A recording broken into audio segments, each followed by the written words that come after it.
Garmin D2 Air X10 smartwatch here that I've opened up, and I've got a video that I was putting together. I was very excited to get this, and it's been so far really disappointing.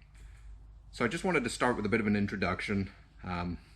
Poor Mia ate through my power cord on my computer, so I'm still having problems editing videos.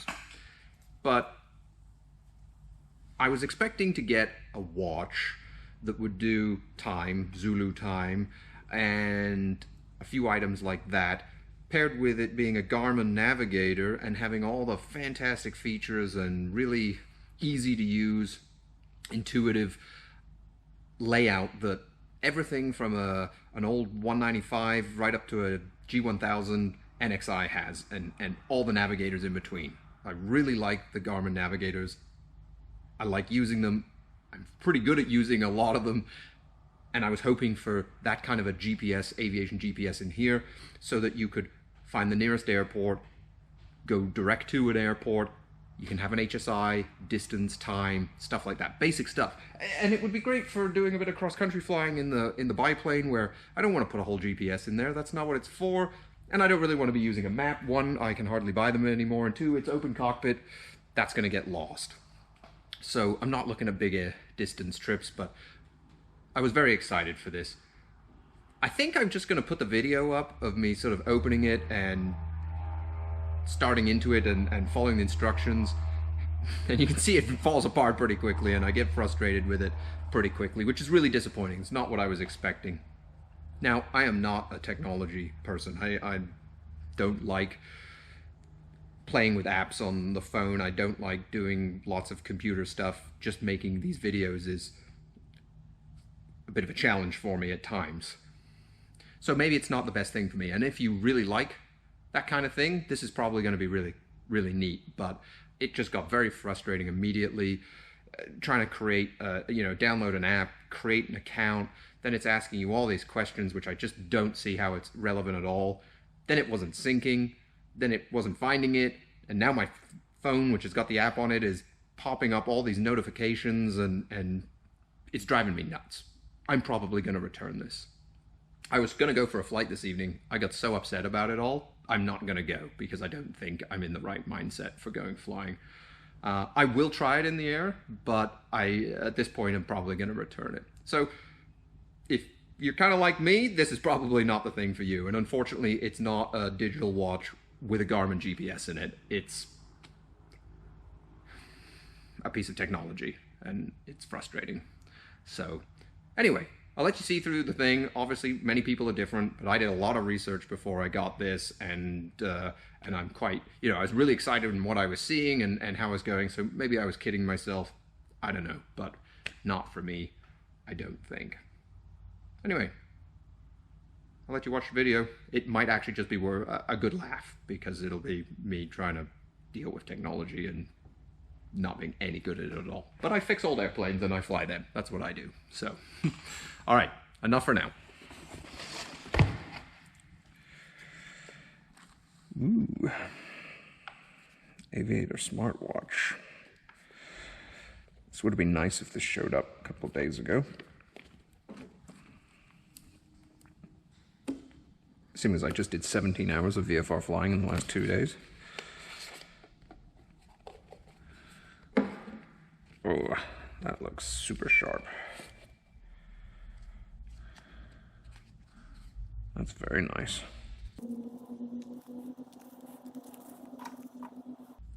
This is going to be very strange. I've had this watch since I was, I think, 11 or 12 years old.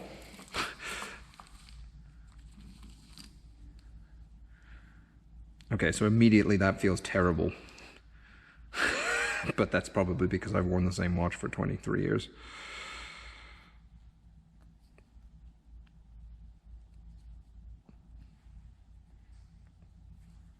Wow, that is really light. That's bizarre. That's very light.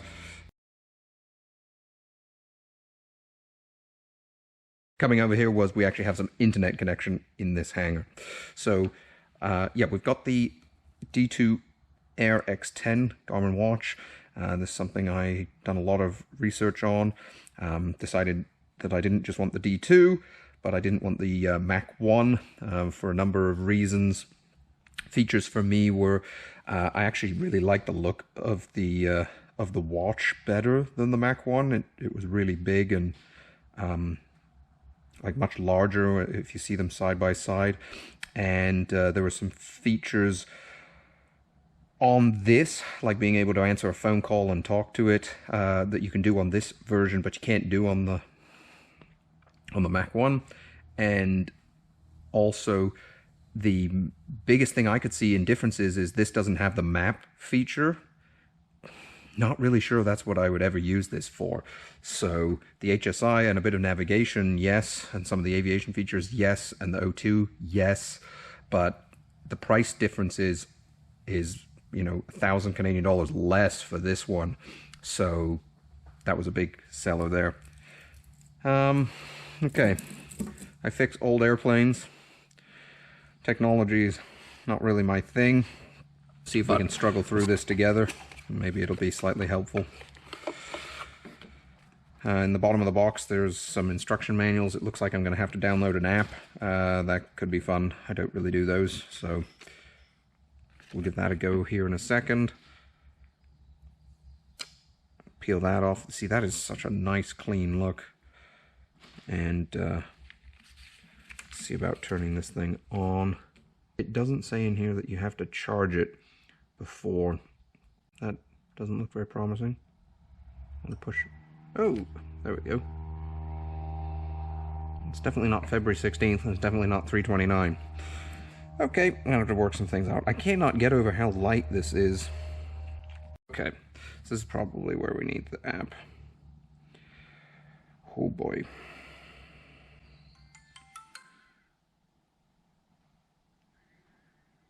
I'm pretty sure it didn't do that last time. I am losing patience with this already. That's why I like a watch that tells me the date and the time. Oh, okay, swipe. Okay, let's go with English. Pair with phone. Okay, I'm not quite ready to do that. Okay, so just had to swipe the screen, select language. It looks like I can skip pairing it with a phone, but I can also pair it with a phone. Hello. Oh, you've got grease on you. Great. Hey. What's up? What's up?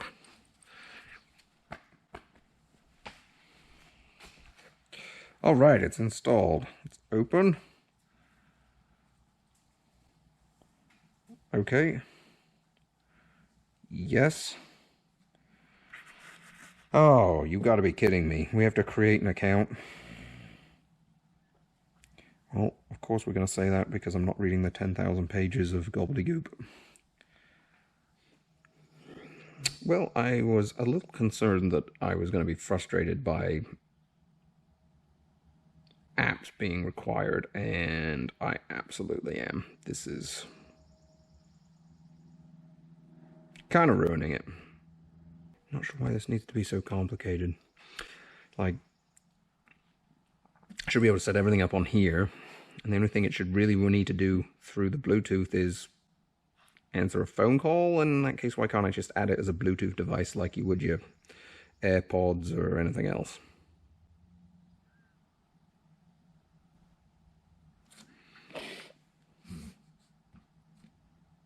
Okay, so that's horrifying. How do we stop this?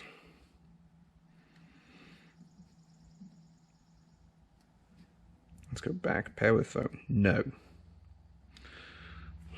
So pairing with a phone is awful. Not sure what that is relevant for. Why in the world do you need to know that?